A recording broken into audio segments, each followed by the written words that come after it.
A big focus, India has responded to US President Donald Trump's threat to increase tariffs on the country for purchasing Russian energy by describing such moves as unjustified and unreasonable, and asserting it would take all necessary steps to protect its national interests and economic security.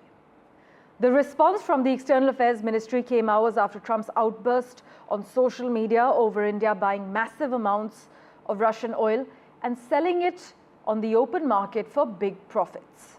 Trump contended that he would substantially raise tariffs on India since the matter is linked to the killing of people in Ukraine by Russia.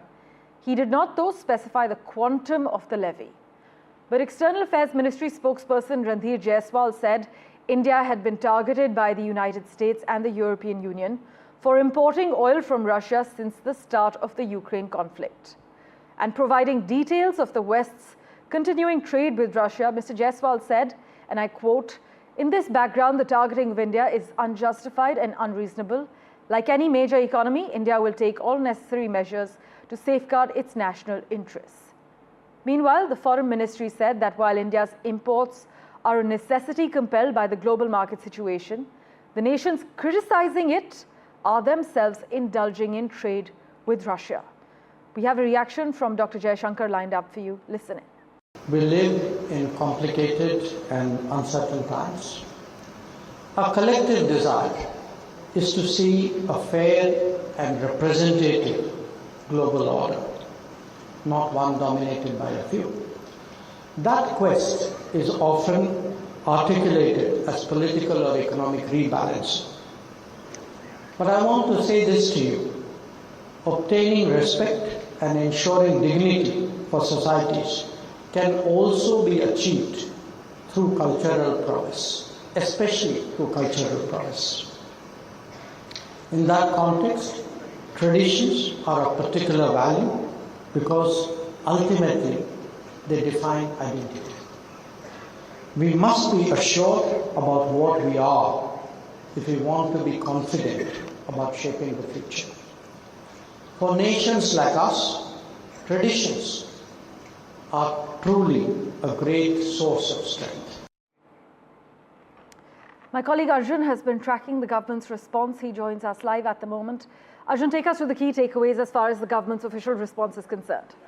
Well, as you correctly mentioned, India has literally thrown down the gauntlet, not just to Trump, but also the European Union after their unjustified criticism of India purchasing oil from Russia. To put things in perspective here, Parmeshwar, this entire controversy begins once the Ukraine war started, when all the traditional resources were in fact diverted to the European Union, and it was America itself who backed India while purchasing oil from Russia for its national interest, which also happens to be a vital national consumption good. Now, unlike India, which the US and the EU also are criticizing, now both these countries are also still, by the way, purchasing non-vital products still from Moscow.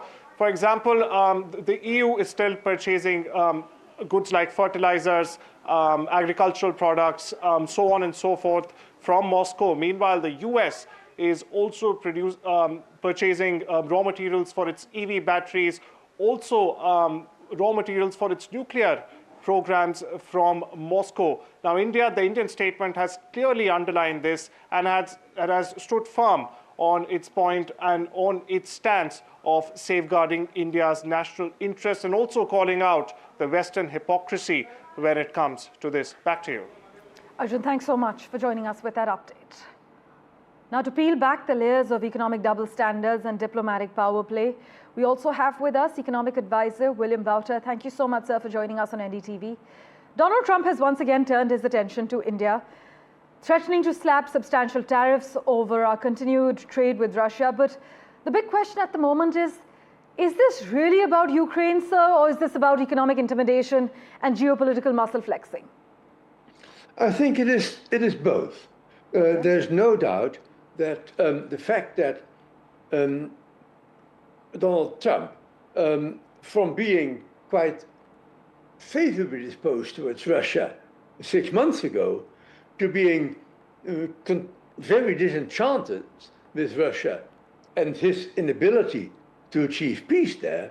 So the notion of increasing sanctions on Russia he disapproves of more strongly is valid.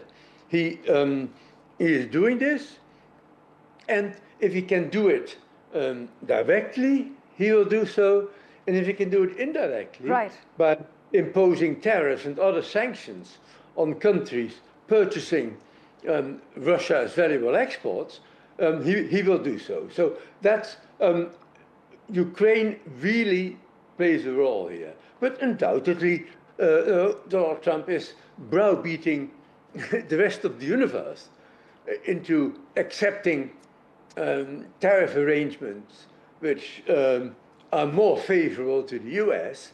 But is it? India is just one example of that. Is it economically feasible or even moral for the United States to impose tariffs on countries like India while they themselves continue to import uranium and LNG from Russia? Well, both the US and the EU, while they are still importing some goods from Russia, have radically reduced their imports from Russia, but not stopped. And are planning to continue to do so. India, on the other hand, has, of course, in a massive way, since the outbreak of the Ukraine conflict in 22, has increased its purchases of Russian oil, other fossil fuels, and military equipment. So there is no symmetry, I think, between India purchasing increased amount of Russian goods and the EU and the US radically reducing their imports of Russian goods. Well, we'll see how this plays out, sir. Thank you so much for joining us on NDTV. What we're seeing here isn't just oil diplomacy.